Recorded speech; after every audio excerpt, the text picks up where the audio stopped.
Good morning, friends. Myself is Manoj Modi from Gwalior Madhya प्रदेश.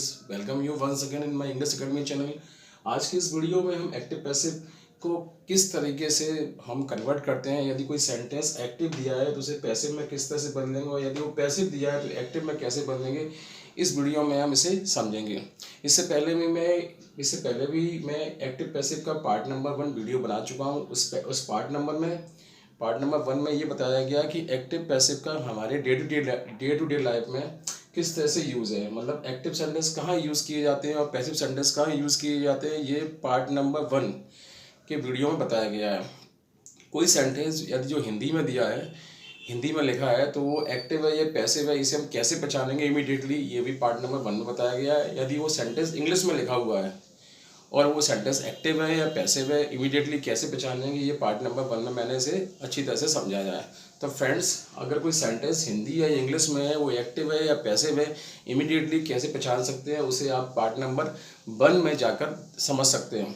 अब हम बात करते हैं इस वीडियो में कि कोई सेंटेंस जो एक्टिव होता है तो उसे पैसिव में कैसे बदलेंगे, और यदि वो पैसिव है तो एक्टिव में कैसे बदलेंगे. अगर कोई सेंटेंस एक्टिव में होगा तो सबसे पहले सेंटेंस की शुरुआत जो होगी सब्जेक्ट से होगी, उसके तुरंत बाद हेल्पिंग वर्ब दी होगी, फिर वर्ब दी होगी, फिर ऑब्जेक्ट दिया होगा. ओवरऑल कहने का मतलब यह है, सेंटेंस अगर एक्टिव होगा तो शुरुआत में सब्जेक्ट दिया होगा, फिर उसके बाद वर्ब दी होगी. इनमें से कोई एक वर्ब दी होगी या दोनों वर्ब दी होंगी. हेल्पिंग वर्ब भी हो सकती है और हेल्पिंग वर्ब के साथ वर्ब भी हो सकती है, या केवल वर्ब दी होगी तो हेल्पिंग वर्ब नहीं होगी, या दोनों साथ में होंगी. तो सब्जेक्ट आएगा, फिर हेल्पिंग वर्ब आएगी, फिर वर्ब आएगा, फिर उसके बाद ऑब्जेक्ट आएगा. ऑब्जेक्ट की जगह ऑब्जेक्ट हो सकते हैं या अदर वर्ड हो सकते हैं. तो जब भी इस तरह के सेंटेंस को आप पैसिव में बदलेंगे तो इस ऑब्जेक्ट को आप शुरुआत में ले जाएंगे और सब्जेक्ट को पीछे ले जाएंगे, और जब सब्जेक्ट को पीछे ले जाएंगे तो सब्जेक्ट से पहले बाय का यूज़ करेंगे. सेंटेंस को जब भी आप पैसिव में कन्वर्ट करेंगे तो इस वर्ब की आप थर्ड फॉर्म लगा देंगे, और जिस तरह का ये सेंटेंस दिया होगा, उस सेंटेंस को ये आइडेंटिफाई करेंगे कि वो किस टेंस का है. अगर वो टेंस प्रेजेंट का है तो प्रेजेंट के अकॉर्डिंग यहाँ हेल्पिंग वर्ब लाएंगे, पास्ट का है तो पास्ट के अकॉर्डिंग हेल्पिंग वर्ब लाएंगे, फ्यूचर का है तो फ्यूचर के अकॉर्डिंग हेल्पिंग वर्ब लाएंगे, जिसे मैं पार्ट नंबर 3 में आपको बताऊंगा कि किस तरह से आपको हेल्पिंग वर्ब यूज़ करनी है. जब आप ऑब्जेक्ट को यहाँ ले आएंगे, फिर हेल्पिंग वर्ब लाएंगे, फिर वर्ब की थर्ड फॉर्म लाएंगे, फिर बाय लाएंगे, फिर सब्जेक्ट लाएंगे.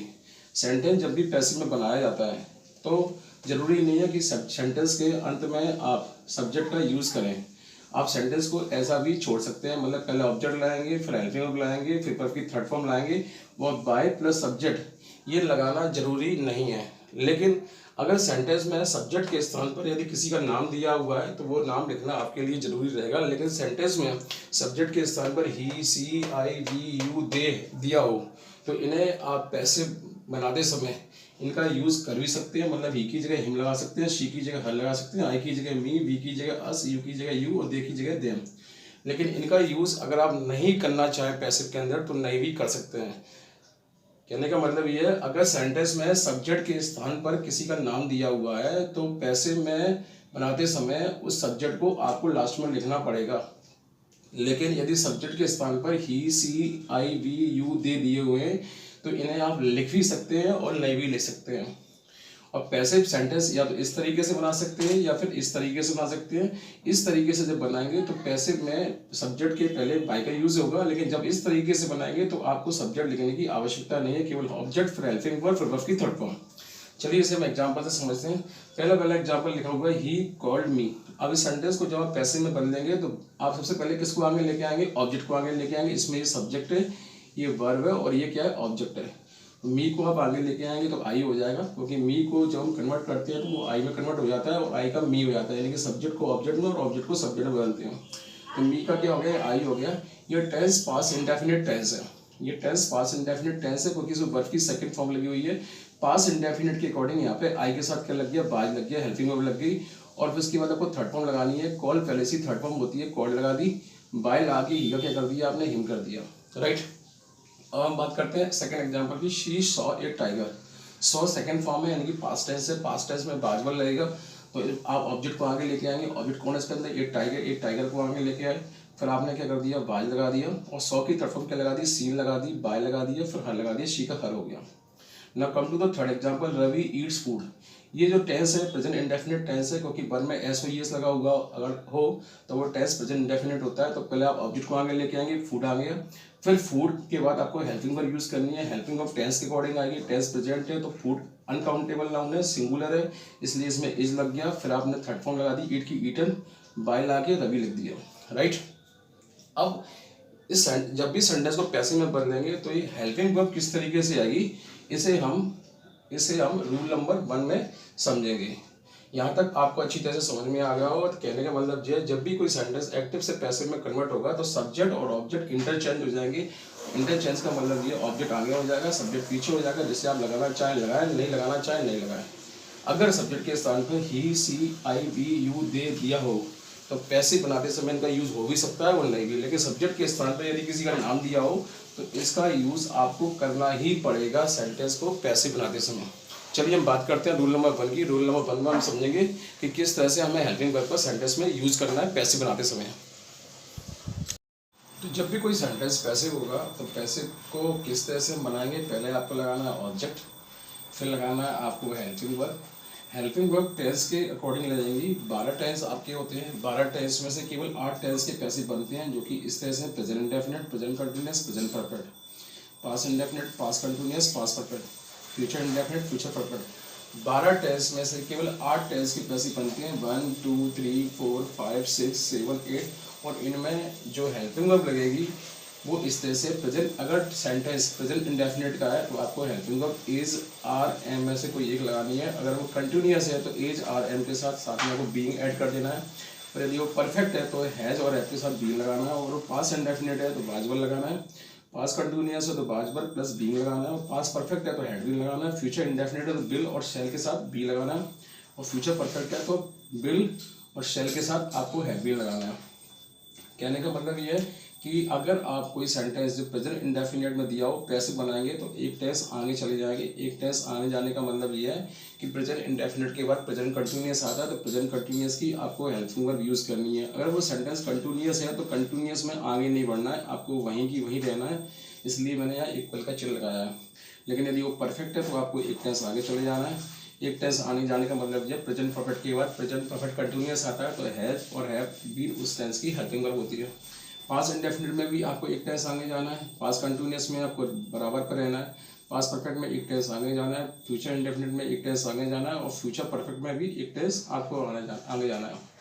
यहाँ आप ध्यान से देखेंगे प्रेजेंट कंटिन्यूअस का पैसिव बनता है, पास्ट कंटिन्यूअस का पैसिव बनता है, लेकिन फ्यूचर कंटिन्यूअस का पैसिव नहीं बनता है। यहाँ केवल फ्यूचर इंडेफिनिट और फ्यूचर परफेक्ट का पैसिव बनेगा। तो पैसिव बनाते समय आपको ये सारी हेल्पिंग वर्ब यूज़ करनी है, और इन हेल्पिंग वर्ब के तुरंत बाद आपको क्या यूज़ करना है, वर्ब की थर्ड फॉर्म यूज़ करनी है। इसे हम एग्जांपल से समझ लेते हैं। पहला वाला एग्जांपल है I play hockey. I play hockey, इस सेंटेंस में ध्यान से देखेंगे स्टार्टिंग में जो वर्ड दिया है ये सब्जेक्ट है, ये प्ले जो दिया है वो वर्ब है, फिर इसके बाद हॉकी जो है वो ऑब्जेक्ट है। तो आप हॉकी को आगे ले आएंगे, हॉकी आगे आगे। अब आप देखेंगे ये टेंस कौन सा है, play, I play hockey, play लिखा हुआ है यानी कि वर्ब की फर्स्ट फॉर्म दी है। वर्ब की फर्स्ट फॉर्म यदि दी है इसका मतलब ये है कि वो प्रेजेंट इंडेफिनिट टेंस है, क्योंकि प्रेजेंट इंडेफिनिट में हम वर्ब की फर्स्ट फॉर्म का यूज़ करते हैं। तो ये टेंस प्रेजेंट इंडेफिनिट है। प्रेजेंट इंडेफिनिट होने की वजह से हमें इसमें इज, आर, एम में से किसी एक को चूज करना होगा। क्योंकि हॉकी सिंगुलर है, हॉकी के साथ हम क्या लाएंगे, इज लाएंगे, तो हमने यहाँ इज हेल्पिंग वर्ब का यूज़ कर लिया। मतलब ऑब्जेक्ट भी आ गया आपका, हेल्पिंग वर्ब भी आ गई। अब क्या लगाना है, वर्ब की थर्ड फॉर्म। तो प्ले की हमने थर्ड फॉर्म लगा दी, क्या लगी, प्लेड। फिर बाय लगा दिया, बाय लग गया। फिर ये आई का पीछे जाके क्या होगा, ऑब्जेक्ट को, कि जब आई सब्जेक्ट के स्थान पर होगा तो जब इसे पीछे ले जाएंगे तो ये क्या हो जाएगा, मी हो जाएगा। तो ये आई का क्या हो गया, मी हो गया, क्योंकि हमें सब्जेक्ट को ऑब्जेक्ट बनाना है और ऑब्जेक्ट को सब्जेक्ट बनाना है। ये एग्जाम्पल आई थिंक आपको समझ में आ गया होगा। अब हम और अन्य एग्जाम्पल को समझने की कोशिश करते हैं। अब हम बात करते हैं फर्स्ट एग्जाम्पल की। फर्स्ट एग्जाम्पल में लिखा हुआ है she is calling me, she is calling me, she is calling me, that means ये प्रेजेंट कंटिन्यूअस टेंस है। और जब टेंस प्रेजेंट कंटिन्यूअस होगा तो आपको इज, आर, एम के साथ बीइंग भी लगाना होगा, राइट। तो अब इस सेंटेंस में हम देख लेते हैं ऑब्जेक्ट क्या है। इस सेंटेंस में ये सब्जेक्ट है, ये हेल्पिंग वर्ब है, और ये वर्ब है, और ये क्या है, ऑब्जेक्ट है। तो जब इस ऑब्जेक्ट मी को जब आगे लेके आएंगे तो ये आई में कन्वर्ट हो जाएगा। ये मी का यहाँ क्या हो गया, आई हो गया। टेंस प्रेजेंट कंटिन्यूअस है, प्रेजेंट कंटिन्यूअस में इज, आर, एम आता है। तो आई के साथ क्या आता है, इसमें आई के साथ इज आएगा या आर आएगा या एम आएगा, इसके लिए हमें ये पता होना चाहिए कि इनके साथ कौन से वर्ड यूज़ किए जाते हैं। आई चूंकि प्लूरल है तो इसलिए इसमें आई के साथ क्या लगा दिया हमने, एम लगा दिया। एम के बाद आपको बीइंग लगाना है, बीइंग लगा दिया। फिर क्या लगेगी, वर्ब की थर्ड फॉर्म लगा दी। कॉलिंग की थर्ड फॉर्म क्या होती है, कॉल्ड। फिर आगे यहाँ पे सी को हमने बाय लगा के क्या लग दिया, हर, राइट। अब हम बात करते हैं सेकंड एग्जांपल की। सेकंड एग्जांपल में लिखा है he has seen the Taj, right, he has seen the Taj. इस सेंटेंस में जो हेल्पिंग वर्ब लगी हुई है, हैज लगी हुई है। हैज प्रेजेंट परफेक्ट टेंस में आती है, यानी कि ये टेंस प्रेजेंट परफेक्ट है। प्रेजेंट परफेक्ट का पैसिव बनाएंगे तो हैज और हैव के साथ आपको बीइंग लगाना है। अगर सब्जेक्ट सिंगुलर है तो हैज बीन लगाना है, और सब्जेक्ट यदि आपका ऑब्जेक्ट यदि सिंगुलर है तो हैज बीन लगाना है, और ऑब्जेक्ट यदि आपका प्लूरल है तो हैव बीन लगाना है। इस सेंटेंस में हम जब ऑब्जेक्ट को लेके आएंगे आगे, क्योंकि लिखा है ताज, ताज सिंगुलर है इसलिए इसमें क्या लग गया, हैज बीन। और फिर हमने वर्ब की थर्ड फॉर्म लगाई, थर्ड फॉर्म पहले से दी हुई है, सीन लगा दिया, फिर बाय लगा के ही का क्या कर दिया, हिम कर दिया, राइट। अब बात करते हैं एग्जांपल नंबर 3 की। I was singing songs. अब ये इस सेंटेंस में वाज लगा हुआ है, यानी कि ये टेंस कौन सा है, पास्ट कंटिन्यूअस है। पास्ट कंटिन्यूअस की वजह से इसमें वाज वर्ब के साथ क्या लगेगा, बीइंग लगेगा। सॉन्ग्स को हम आगे लेके आए, सॉन्ग्स क्या प्लूरल है, बहुवचन है, बहुवचन के साथ वर आता है तो हमने वर लगा दिया यहाँ पे वर, और साथ में क्या लगा दिया, बीइंग लगा दिया। सॉन्ग्स वर बीइंग, और सिंग की थर्ड फॉर्म क्या होती है, सन लगा दी, बाय आई का क्या कर दिया, मी कर दिया, राइट। अब बात करते हैं एग्जांपल नंबर 4 की। You told a story. You told a story, इस सेंटेंस में हेल्पिंग वर्ब नहीं दी है लेकिन वर्ब दी है, और वर्ब की सेकंड फॉर्म है ये टोल्ड, यानी कि टेंस कौन सा है, पास्ट इंडेफिनिट है। पास्ट इंडेफिनिट की वजह से इसमें क्या लगेगा, वाज वर्ब। हमने ए स्टोरी को आगे लेके आए, ए स्टोरी जो कि सिंगुलर है इसलिए हमने इसमें क्या लगा दिया, वाज लगा दिया, ये वाज लग गया। फिर third form told, third form होती है क्योंकि टेल की सेकंड फॉर्म टोल्ड होती है, थर्ड फॉर्म भी टोल्ड ही होती है, तो टोल्ड लगा दिया। बाय ला के यू का क्या कर दिया, यू कर दिया, क्योंकि यू का सब्जेक्ट, यू का ऑब्जेक्ट जो होता है वो यू ही रहता है। अब बात करते हैं फिफ्थ एग्जांपल की। I will read a book. इस सेंटेंस में पहले से ही हेल्पिंग वर्ब लगी हुई है, यानी कि विल हेल्पिंग वर्ब लगी हुई है, जो कि फ्यूचर इंडेफिनिट टेंस में यूज की जाती है। तो फ्यूचर इंडेफिनिट के जब पैसे बनाएंगे तो विल और शेल के साथ आपको बी लगाना पड़ेगा। तो इस सेंटेंस में ए बुक को आगे ले आए, ए बुक आगे आ गया, फिर बिल का पैसिव क्या हो गया, बिल भी लिख दिया। रीड की थर्ड फॉर्म रीड ही होती है, रीड लिख दिया। बाय आई का क्या कर दिया, मी कर दिया, राइट। ये तो थे थोड़े छोटे छोटे एग्जाम्पल। हम बात करते हैं कुछ बड़े एग्जाम्पल की। इस सेंटेंस को ध्यान से देखिए, इसमें लिखा हुआ है he called me in party yesterday, यानी कि ये सेंटेंस, इस सेंटेंस में ऑब्जेक्ट के बाद अदर वर्ड भी लिखे हुए हैं। तो जब इस तरह के सेंटेंस का हम पैसिव कैसे बनाएंगे, तो सबसे पहले हम देखेंगे इस सेंटेंस में सब्जेक्ट क्या है। इस सेंटेंस में सब्जेक्ट ही है, फिर कॉल वर्ब है, और फिर वर्ब के तुरंत बाद ऑब्जेक्ट दिया होता है, ठीक है। तो इस सेंटेंस में ऑब्जेक्ट क्या है, मी है, राइट। और मी के बाद जितना कुछ ये दिया हुआ है ये सब अदर वर्ड है। तो जब सेंटेंस को जब आप पैसिव में बनाएंगे तो इन सारे वर्ड्स को जैसे का तैसा लिख देंगे, एज इट इज आप लिख लेंगे, उसमें कोई भी चेंजेस आपको नहीं करना है।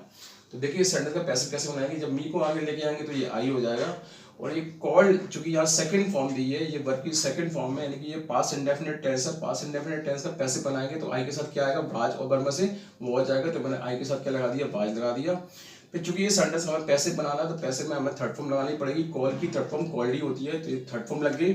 फिर हमें सेंटेंस में ही को लिखना है बाय लगा के, जिसे हम सेंटेंस के बिल्कुल लास्ट में लिखेंगे, क्योंकि हमें इस सेंटेंस में कुछ अदर वर्ड्स भी दिए हुए हैं। तो हम क्या करेंगे, इस सेंटेंस में आई वाज कॉल्ड लिखा, फिर ये सारे अदर्स वर्ड लिख लिए हमने, इन पार्टी यस्टरडे, फिर बाय ला के हिम लिख दिया। हम चाहें तो ये जो अदर वर्ड्स हैं, ये जितने इन पार्टी यस्टरडे, इसको पीछे भी ले सकते हैं, लेकिन जनरली इसे बाय के पहले लिखना सही माना जाता है। तो आप आगे भी लिख सकते हैं और पीछे भी लिख सकते हैं अदर वर्ड्स को, लेकिन जनरली इन्हें आगे लिखना ही सही माना जाता है। तो इस सेंटेंस का जब हमने पैसिव बनाया तो हमने जब सब्जेक्ट को, यानी कि जब ही को हम पीछे ले गए तो बाय हिम हो गया, और इसे हमने कहा लिखा लास्ट में रखा, राइट। अब कई बार क्या होता है कि सेंटेंस में एक से ज़्यादा ऑब्जेक्ट दिए होते हैं, तो जब भी किसी भी सेंटेंस में एक से ज़्यादा ऑब्जेक्ट दिए हो तो पैसिव बनाते समय पहले वाले ऑब्जेक्ट को लेके पैसिव बनाते हैं। ये पॉइंट आपको ध्यान रखना है, क्योंकि कंपटीशन में इस तरह के पैसिव पूछे जाते हैं जिसमें एक और एक से ज़्यादा ऑब्जेक्ट दिए हो। तो आपको केवल इतना ध्यान रखना है कि इस सेंटेंस में कितने ऑब्जेक्ट हैं, और जो पहला ऑब्जेक्ट है उसको लेके पैसिव बनाएंगे, ना कि दूसरे वाले ऑब्जेक्ट को लेके पैसिव बनाएंगे। तो जैसे कि एग्जांपल नंबर 2 में लिखा हुआ Raju gave me a book in the class. इस सेंटेंस में देखेंगे दो ऑब्जेक्ट दिए हुए हैं, राजू इसमें सब्जेक्ट है, और गिव इसमें वर्ब है, और मी इसमें ऑब्जेक्ट है, और ए बुक भी क्या इसमें ऑब्जेक्ट है, यानी कि इस सेंटेंस में दो ऑब्जेक्ट दिए हुए हैं। अब हमें कैसे मालूम पड़ेगा ये दो ऑब्जेक्ट है? तो जैसे कि आप जानते हैं ऑब्जेक्ट जो होता है वो या तो नाउन होता है या फिर क्या होता है, नाउन होता है या फिर प्रोनाउन। तो इस सेंटेंस में मी प्रोनाउन है, ये बुक नाउन है, यानी कि दोनों के दोनों ऑब्जेक्ट दिए हुए हैं। और जब इसका पैसे बनाएंगे तो पहले वाले ऑब्जेक्ट को आगे लाके, जो कि मी है, मी को आगे लेके आएंगे तो क्या लिखेंगे, आई। और आई लिखने के बाद हम देखेंगे टेंस कौन सा है, सेंटेंस कौन सा है। तो हमें मालूम पड़ेगा ये पास्ट इंडेफिनिट है, क्योंकि इसमें सेकंड फॉर्म लगी हुई है। वर गिव की सेकंड फॉर्म गिव होती है, यानी कि ये पास्ट इंडेफिनिट टेंस है। पास्ट इंडेफिनिट की वजह से इसमें क्या लगेगा, वाज वर। तो आई के साथ हमने क्या लगा दिया, वाज लगा दिया। फिर हमने गिव की तरफ क्या लगा दी, गिवन। और इस सेकंड वाले ऑब्जेक्ट को एज इट इज उतार लिया, ए बुक। और बाकी जो अदर वर्ड्स थे इन द क्लास लिख दिया हमने वैसे की वैसे। और बाय ला के हमने क्या लिख दिया, राजू लिख दिया। राइट। आपको यहाँ एक चीज और याद रखनी है, अगर इस सेंटेंस में राजू की जगह पे यहाँ पे ही लिखा होता तो जरूरी नहीं होता कि आप इसे लिखते हैं, मतलब आप लिख भी सकते हैं और नहीं भी लिख सकते हैं। अगर सेंटेंस में सब्जेक्ट के स्थान पे ही, सी, आई, वी, यू, दे लिखे हुए हों तो पैसे बनाते समय इनका यूज कर भी सकते हैं और नहीं भी। लेकिन सेंटेंस में सब्जेक्ट के स्थान पर किसी का नेम दिया हुआ है, चाहे वो मेल हो या फीमेल हो, तो उस कंडीशन में पैसे बनाते समय उस नाम को आपको यहाँ लिखना ही पड़ेगा, यानी कि उसे मेंशन करना ही पड़ेगा। राइट। अब हम बात करते हैं कुछ नेगेटिव और इंटीग्रेटिव सेंटेंस की इसी टूल के अकॉर्डिंग। बात करते हैं कुछ नेगेटिव सेंटेंस की, जैसे कि example number 1, example number 2, example number 3, example number 4। ये चारों के चारों सेंटेंस नेगेटिव है, क्योंकि समय नोट लगाया हुआ है मैंने, नॉट नॉट नॉट। अब इन सेंटेंस का जब हम पैसे बनाना है तो हम सेंटेंस का पैसे भी नेगेटिव ही बनेगा। उसके लिए करना सिंपल सपना है कि आपको ऑब्जेक्ट को आगे लेके आना है, जो कि इस सेंटेंस में I do not buy books में ऑब्जेक्ट कौन सा है आपका, ये है, क्योंकि ये क्या है, वर्ब है। तो जब आप ऑब्जेक्ट को आगे लेके आएंगे जो कि क्या है, बुक्स है, तो बुक्स को आप आगे ले आए। टेंस कौन सा है, इसमें डू नॉट लिखा हुआ है। Do not present indefinite tense में आते हैं, यानी कि टेंस प्रेजेंट इंडेफिनिट है। प्रेजेंट इंडेफिनिट के जब भी आप पैसे बनाएंगे तो उसमें इज, आर, एम में से किसी एक को आपको लगाना पड़ेगा। क्योंकि आपका बुक्स जो कि प्लूरल है, प्लूरल ऑब्जेक्ट है, इसलिए हमने इसमें क्या लगा दिया, आर लगा दिया, बुक्स आर। अब चूंकि ये सेंटेंस एक्टिव में नेगेटिव था तो पैसे भी नेगेटिव बनेगा, तो आर के बाद हमने नॉट लगा दिया, नॉट। और बाय की तरफ हम क्या लगा दी, बॉट लगा दी, बाय। आई का क्या लिख दिया, मी लिख दिया। Right. Come to the second example, he has not cooked food. ये सेंटेंस जो है प्रेजेंट परफेक्ट है, क्योंकि इसमें हैज लगा हुआ है। और प्रेजेंट परफेक्ट का पैसे बनाएंगे तो हैज और हैव के साथ बीन भी लगाना होगा। चूंकि ये सेंटेंस नेगेटिव है तो जब आप हैज बीन और या हैव बीन का जब भी यूज करेंगे तो उन दोनों के बीच में आपको नोट लगाना होगा। तो हमने इस सेंटेंस में क्या किया, इस फूड को हम आगे ले आए, जो कि क्या है, ऑब्जेक्ट है। फूड आगे ले आए जो कि ऑब्जेक्ट है, अनकाउंटेबल है, सिंगुलर है, इसलिए सेंटेंस में हमने हैज को सिलेक्ट किया, हैज बीन। इस हमने यहाँ पे क्या लगाया, हैज बीन। चूंकि ये सेंटेंस नेगेटिव था तो हमने क्या किया, हैज और बीन के बीच में क्या लगा दिया, नॉट लगा दिया। कोई भी सेंटेंस जिसमें helping verb has been, have been, will have been, shall have been, will be, shall be, इस तरह से जब भी हेल्पिंग वर्ब यूज की जाती है तो नॉट जो होता है उन दोनों पार्ट के बीच में लगता है। तो हैज बीन के बीच में नॉट लगा दिया। तो food has not been, cook की तरफ कुक्ड पहले से लिखी हुई है, कुक्ड बाय, और ये का क्या हो गया, him. Right. Come to the third example, I will not call you, यानी कि टेंस कौन सा है, फ्यूचर इंडेफिनिट, क्योंकि विल लगा हुआ है। फ्यूचर इंडेफिनिट का पैसे बनाएंगे तो विल के साथ बी और लगाना है। तो अब हमने क्या किया, यू को आगे लेके आया, यू आगे आ गया, बिल का हमने क्या कर दिया, बिल बी। चूंकि ये सेंटेंस नेगेटिव था तो बिल और बी के बीच में क्या लगा दिया, नॉट लगा दिया। तो यू विल नॉट बी, और कॉल की तरफ क्या हो गई, कॉल्ड बाय, आई का लगा दिया, मी। राइट। जब भी हेल्पिंग वर्ब दो पार्ट में होगी तो आपको पहले पार्ट के तुरंत बाद नोट लगाना है। इस यानी कि ये सेंटेंस में जो हेल्पिंग वर्ब है दो पार्ट में है, विल बी, तो आपको पहले वाले पार्ट के बाद अपना नोट लगाना है, तो will not be called by me. Right. Come to the fourth example, he was not playing chess. इस सेंटेंस में हमने ऑब्जेक्ट को आगे लिया, चेस को, चेस आगे आ गया। ये टेंस पास्ट कंटिन्यूअस है, पास्ट कंटिन्यूअस को कैसे बनाएंगे तो बाज वर्ब के साथ बीइंग लगेगा। हमने क्या किया, चेस लिखा, चेस सिंगुलर है, चेस के बाद हमने बाज लगाया, सेंटेंस नेगेटिव था, नॉट लगाया। और पैसिव में पास्ट कंटिन्यूअस में बीइंग का यूज भी किया जाता है, तो इस बीइंग को हमने नॉट के तुरंत बाद रख दिया। और प्ले की तरफ प्लेड होती है, प्लेड लिख दी, बाय के लगा हिम लिख दिया।